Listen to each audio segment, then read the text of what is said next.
Hey guys, welcome to Dear Young One with Olakoni. And today we're talking about wealth. I think it's important for young professionals to know how to create wealth. And when I talk about wealth, for me, I'm talking about the ability to tap into income streams around you. And that's why I don't think of wealth as riches. Riches are the accumulation of funds and assets that you have. Now, those are what makes you a rich man. But they are not necessarily what makes you a wealthy man, because your wealth, the ability to create wealth, is really what makes you wealthy. That ability to tap into those income streams that are available around you so that you can actually make them yours, and then you can create riches out of that.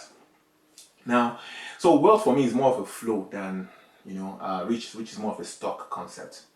And the reason why I feel it's important for a lot of young professionals to know how to create wealth is that is really the starting point of being able to save, invest, compound, and then build a really secure financial future for yourself. And oftentimes the challenge is not that there are no business opportunities or there are no ideas. You see, and that's why today I'm not going to spend time, or I'm not going to be talking about go and do baking, go and run Uber, go and put some tricycles on the road on a hire purchase basis. No. The real issue is often how people think about the opportunities and the ideas they have. So that same idea you have, which you are thinking of as something to do as a hustle, as something you do on the side, as something that will generate some minor income for you from time to time, is something that someone else will take and create a business or a company out of, and start creating proposals, start raising funding, start pursuing opportunities in, eventually create a successful company that hires multitudes of people, become something that can be listed on exchanges or can receive facilities from banks, and so on. Why? Because of the way they are thinking about that same opportunity. See, I recognize the fact that there are a lot of limiting factors in Nigeria. But you know what I think is that in that same Nigeria, there's someone oftentimes doing that same business you think you can do, and is making a killing from it, and is making a success of it. So the real limitation may not necessarily be the environment or your background or the fact that you came from a poor family or so on. The real limitation often is here. And that's why today, what I really want to do is challenge how you think about business opportunities. And then when you change the way you think about them here, we can start talking about how to go into business and what kind of businesses you can go into. And I'm not going to be the only one doing it. I've got a friend, someone who I believe is as radical as they come when it comes to challenging how people think here. So I'm going to be interviewing him on Saturday, and I think he's going to knock your socks off when it comes to how to think about things. Because this was someone that I saw go from zero to billions in an amazingly short period of time. And honestly, in his line of business, it's probably something you think, well, there's no way he wouldn't have done it. But it started from him being able to think about how to go about it, and then he turned it into money. So I want to challenge you today. So this video today will focus on that, and then on Saturday we'll have an interview with him, and I'll tell you who it is at the end of this video. So stick around.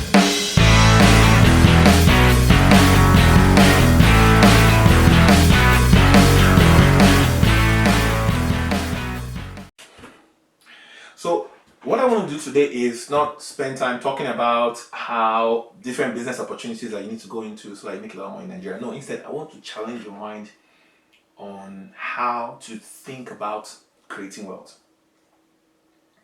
Because the key to creating wealth really is having a lot of income streams.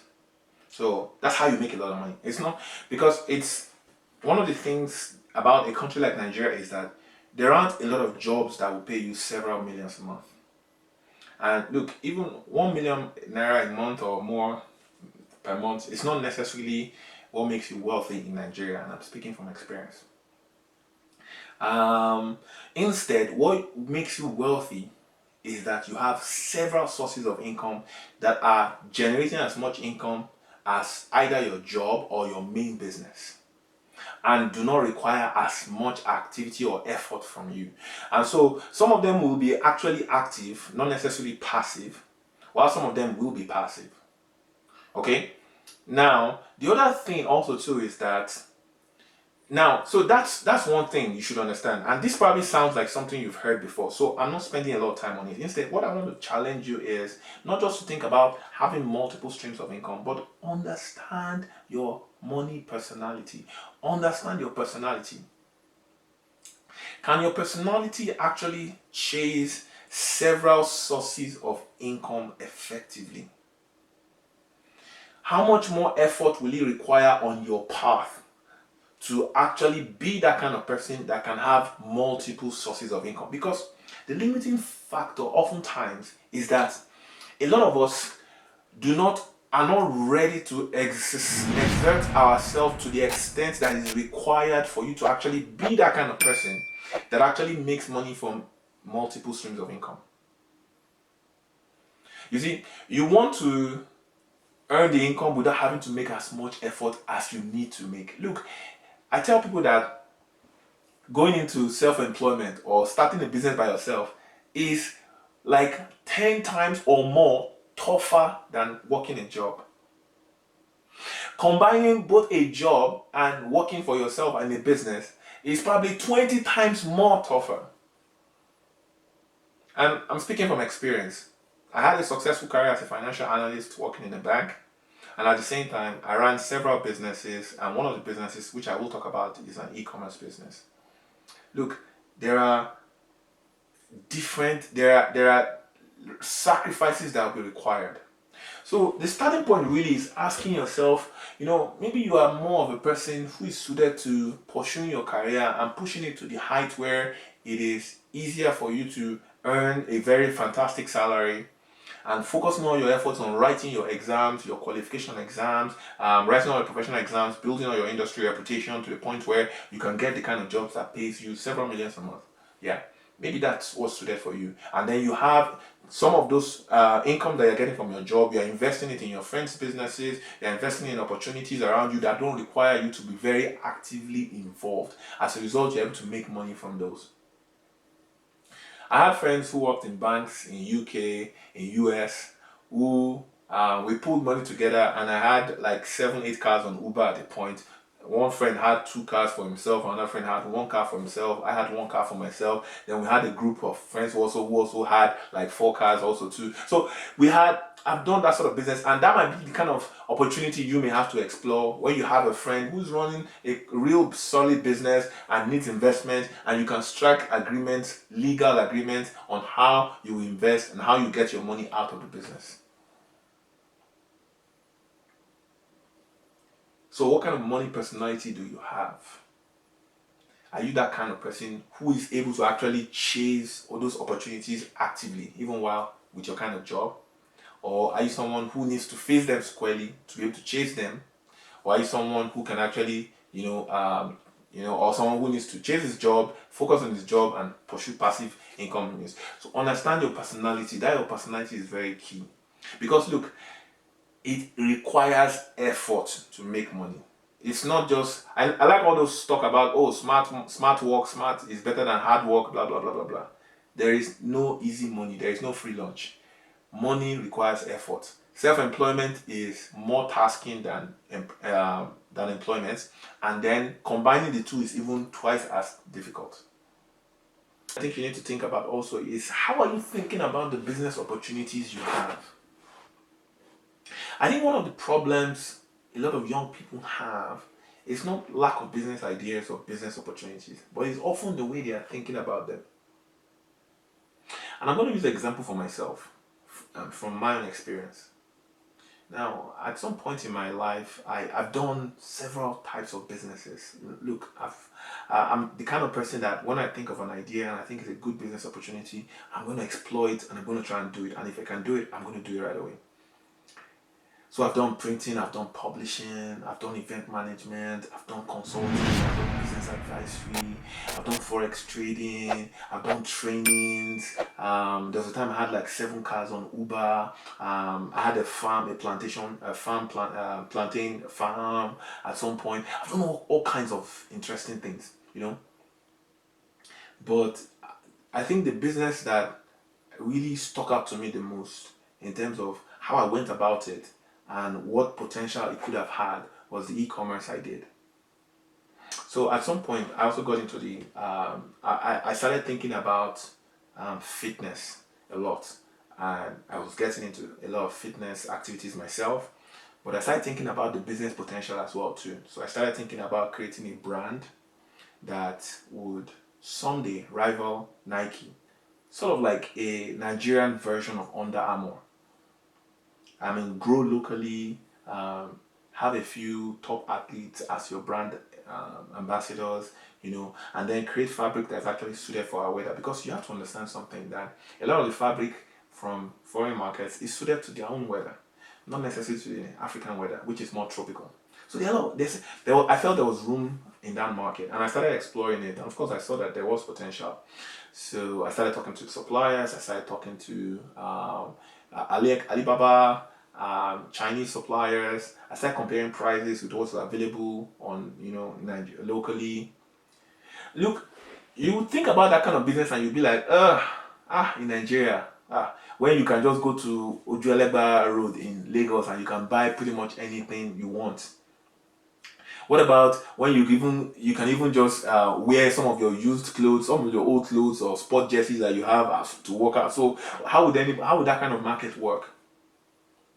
But within a year of setting up that business, we had made millions in sales. And what am I talking about?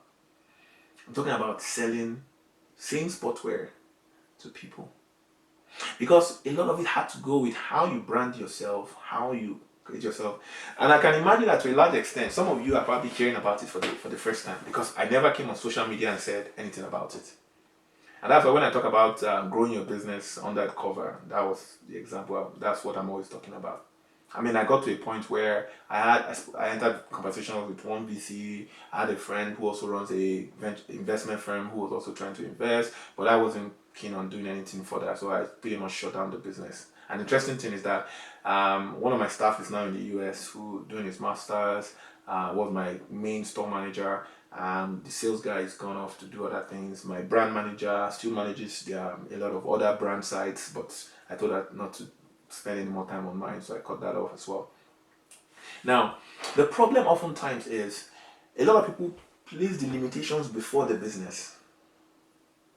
So you see a business idea like that, and you're thinking, come on, look at all the competition. There is guys who sell sportswear in Ojuelegba Road in Lagos.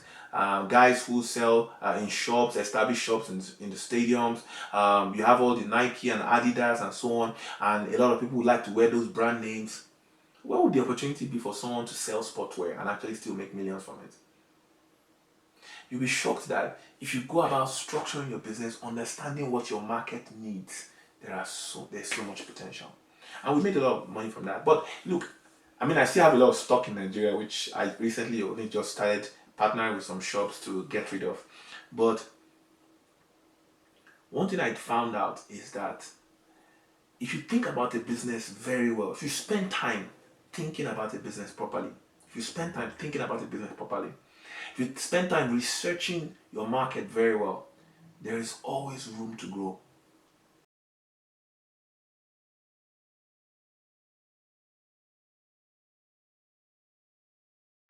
I have something interesting that I feel you should know. On Saturday, I'm going to be speaking with my very good friend and business owner, business mentor, coach, someone who I feel is going to be very good for you to listen to when it comes to changing how you think about wealth, about income streams. He's one of the top speakers in Nigeria in that area. I'm going to be speaking with him live on my YouTube page, and it's going to be a very interesting session. So I'd like to encourage you to join up on Saturday. It's going to be at 3 or 4 on Saturday, 4 p.m. Nigerian time on Saturday, and then for 3 p.m. GST. His name is Ubon King. Ubon King is the chairman of Protection Plus Security Services, and it's a maritime security business. It's one of those businesses that you wouldn't know so much about, but it's actually very lucrative. And more importantly, he himself right now does a lot of public speaking, challenging people to think the right way about creating wealth. I call him a mentor, but he's also a very good friend. So he'll be here on Saturday, and I want you to tune in. You really enjoy listening to him. Okay, so I'll catch you in the next video.